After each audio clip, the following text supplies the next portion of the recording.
โอ้มาเลเวลเพื่อนสเปรย์พี่น้องพุ่นน่ะจะคล้องเพิ่นอยู่ท่าอีกเอ้าให้เถื่อนงามเว้ยเพื่อนสะแหลเนาะวันสิ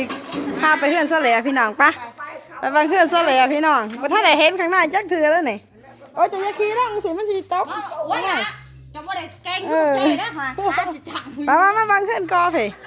บ่ซาหดเกิบนั่นแหละพี่น้องตาฝาเบิ่งเพื่อนคนโสดนะพี่น้องบ่ทันมีผัวเนี่ยหาเงินผู้เดียวอยู่ถ่ายจะได้มันเก่งแต่พี่น้องเบิ่งแล้วเต้นขอเปื่อนได้ซะมางามแถวๆเห็นคันใดก็ยังรู้หลาเลยนั่นนี่เซตตีนก่อนพี่น้องว่าได้ยาเอาน่ะขึ้นมาละมารีวิวเพื่อนซะแหล่พี่น้องซะแหล่บ้านหน้าจ้าซะแหล่หาเงินผู้เดียวได้อยู่กทมยังทันลงมาอยู่เพื่อนจ้อแหล่ละบ่ได้ผู้สิลงมานี่บัดนี้บ่น่าเพื่อนปก็อยู่หลายปีแล้วนะโอ้ปลูกกระดอกไม้ไปท่านได้เห็นโอ้คักเว้ยโอ้สีงามเนาะท่านขาวมาจากเถื่อนี่ผู้ใดนอนไม่ใหญ่บ่นอนนี่โอ้เย็นเนาะโอ้ยแจมก็ชอบนอนเพนอนบนนอนใหญ่เพหักเนาะตีแต่ย่างไปท่านเหลวฝาเนาะเหลวฝาในแห้งงามขนาดพี่น้องคอนสอนเห็ดเถื่อนผู้เดียวเป็นตาอายจะฟ้องเพื่อนเขาว่าตั้งแต่นอนบางทีนอนกับบัดสูงๆเนอะโอ้ไฟขี่รถกระดาษจะไม่อีสังโอ้กระดาษสิหนึ่งงามนั่นนี่อันนี้คือล้างบานพี่น้องผุดล้างบานก็มีของปู่เขามียายได้พี่น้องมาเพกบะเขือพังหอมปอกหอมปอนมีมดหอยมันสิตกนะกระโดดงามอีดีเนาะจางปูนี่มดเท่าไหร่นี่กระดมจางปูนี่มดเท่าไหร่นี่มด17 ล้านปูพี่น้องแสดงกูสิแล้วนี่มดหลายแสนบาทเนาะต้องไปถามแม่ยายก่อนพี่น้องว่ามดจัก100,000 บาทมดจักเขาเป็นล้านบ่เนาะตัดเครื่องแต่บ่ทันได้ภาพของทุบลงมาในกะว่านอนนี่ถ้ากันไม่ใหญ่นอนนี่แล้วมันเย็นเนาะเย็นนี่อย่างแตกไว้ทีนี้แตกแล้วนะแตกนิ้วแจงถูกโอ้โอเคร้านดื้อเว้ยบ่แต่บางพี่น้องงามๆมองกินเบียร์พี่น้องมองกินเบียร์เจาะหมอสมขนาดเลยพอดีเพื่อนกับไปคนมักมวนพี่น้องฮะโมเมนต์บ่โอ้ปะฮะเบาโอเคอันนี้เนาะพอดีมองกินเบียร์พี่น้องเพื่อนกาซะแหลกกับไปคนมักกินเบียร์พอดีมาสลองกันฝนนี่แหละคือ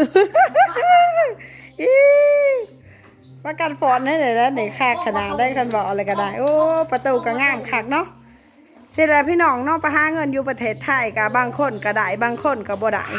บางคนก็บ่มีเงินเก็บเลยนี่เพิ่นโสดได้พี่น้องโสดหาเงินคนเดียวสร้างบ้านคนเดียวบ่มีผัวโสดเนาะนี่ก็มองนี่ก็ตั้งดอกไม้จักหน่อยงามเนาะสะดมตั้งดอกไม้แอบไปกระโถแล้วก็ตั้งงามมันติดกันได้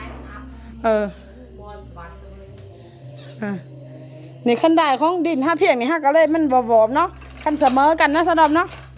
แบบเสมอมามันก็ยูเซอร์นี่พอดีงามนี่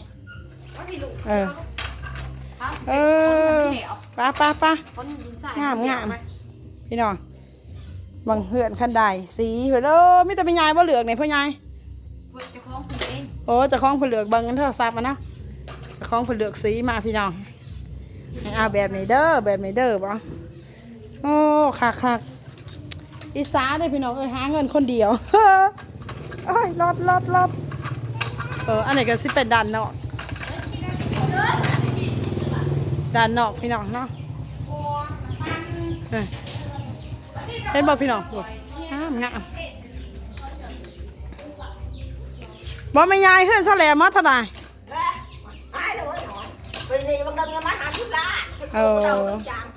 มัน50 ล้านเหรอเนาะ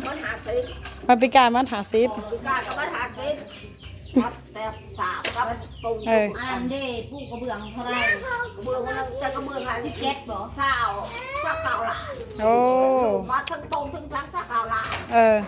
วันนี้จ้างสร้างหัน10 ล้าน6 แสนวันนี้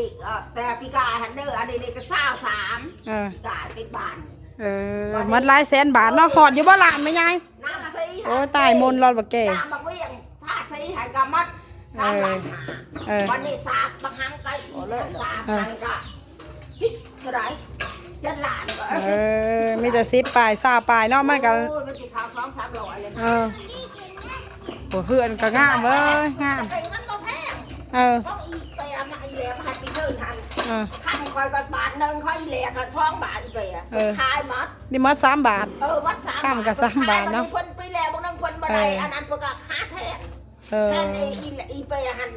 32 บาท32 ล้านมาหยอกเพื่อนนั่นดิอีไปจะไปขายใส่หลายงานเรื่องงาน14 ล้านเท่านั้น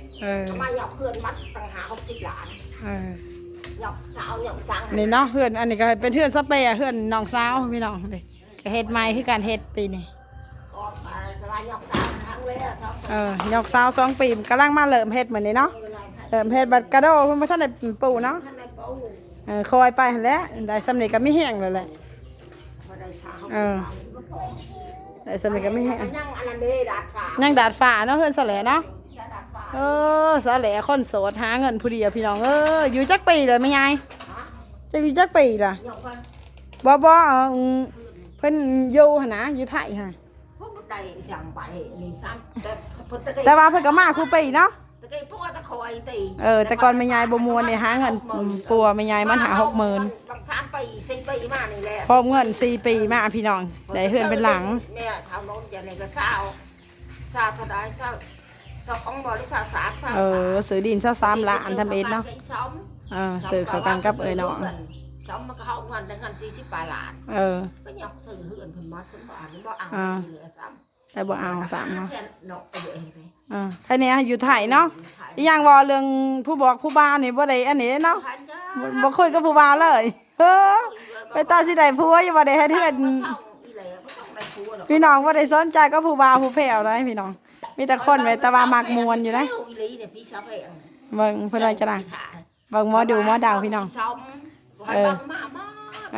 ตัวได้เจ้าพังลูกจะนี่เต่าอีเลยอันนี้จะได้พังอีซ้อมจะอีเลยจะนี่ที่ได้อยู่ได้กิ่งที่ได้เฮือนลังบักใหญ่ถ้าว่าผู้หันบ่แม่นผู้กับบาทผู้บาทอื่นทำบ่ได้ไหวซ้อมที่ได้ไหวซ้อมก็ได้ไหวของบ่ได้บ่ได้ถ้าบ่แม่นไม่อยากเข้าตายช่างตายพุ่นอยากสิได้บ่ได้ผู้บ่าวสอนถ้าลูกถ้าเมียเขาตายเนาะถ้าฟังเบิ่งพี่น้องตามหมอดูหมอดาวเพิ่นมันได้หาเงินแม่นเพิ่นถ่วงมาเพิ่นได้เฮือนล้างบางยายเนาะโอ้ยมาอีแล้วเฮ้ยงัวนี่ก็ดื้อขนาดขาวเถื่อนพี่น้องเอ้ยเฮ้ย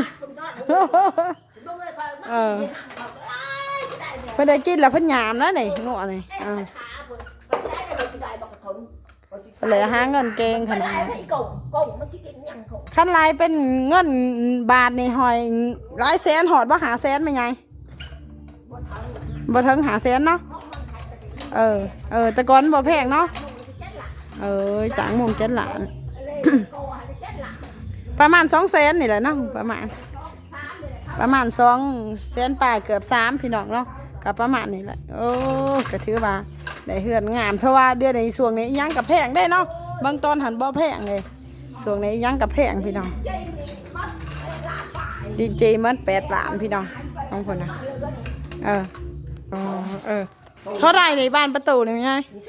3 ล้านอันนึงเห็นบ่อัน1 ล้าน 5พี่น้องผมดอกโยนคือการตะวันเนาะคือการถมยงเพราะว่ามันตามขันแฮดนี่มันแหนแตกมาเลยนะของเขาคือการไม่งั้นเป็นน้ำใหม่ค่ะก็ว่าใหม่มันอ่อนว่ามันหยบมันมันถึกแดดซองแห้งมันอันนี้ของเขาคือการบ้างนี่บาทยังคนละ2 แสนขายนี่เนาะนี่เนาะแตกเนาะทำอิฐอามาทำอิฐมันก็แตกวะหรือว่ามันบ่แตกเอามาแตกเอามาตากมันค่าเขาสิบอกแล้วไหมมันอ่อนคือขวาบจังเนาะงามเนาะบ่แตกเพราะใดล่ะพ่อเพิ่นแพงเนาะปลายล้านคนไรเอาบ่อนเพิ่นบ่อ่านเอาบ้านเขาให้ไปเขานี่สายเซ้อๆโหพี่พันแลนมาเพิ่นได้ขนมหลายเมื่อก็เนาะเจ้บ๊ายบายเจ้บ๊ายบายเมื่อไหร่บ๊ายบายก็แล้วเพิ่นมาย้ายก็แล้วว้าวดอกเพิ่นจะได้ปัญหา จะได้ศูนย์มาแล้วเว้ยเนี่ยน่าใจเราขาวไหนแล้วขาวไหนนะถ้าจะได้ก่อนโทรกันเต้ขับใจเด้อ ถูกเหรอ เต้ขับใจซะเด้อหนาซะมางามนะโอ้บางแกมันได้ขนมเมืองไทยว่าไหนขนมอีหยังนี่โอ้ไปต่อแสบเว้ยอีเมลพันยุทธะอีพี่น้องหาเงินให้เถื่อนอันที่ว่าเขื่อนกอลังสีฝ่าหันก็คือของเอื่อยเพิ่นเนาะพี่น้องโสดหาเงินคนเดียวเก่งไอ้ดิป่ะนั่นแหละก็สิย่างเมื่อพี่น้องเงียบพี่น้องเอ้ยโอเคพี่น้องสำหรับคลิปนี้สักแค่ขอจบคลิปเด้อถ้าให้มาคลิปนี้ก็ฝากก็ไลค์ก็แชร์ไปกำลังใจสักแค่นำฝากก็ติดตามที่ประพาสคลิปมาของสักแค่ปักเซนะเพียงเนาะขอกลับเข้ามาสบายดีสวัสดีจ้าพี่น้องอันนี้คือบ้านลาดเด้อจ้ะเงียบขนาด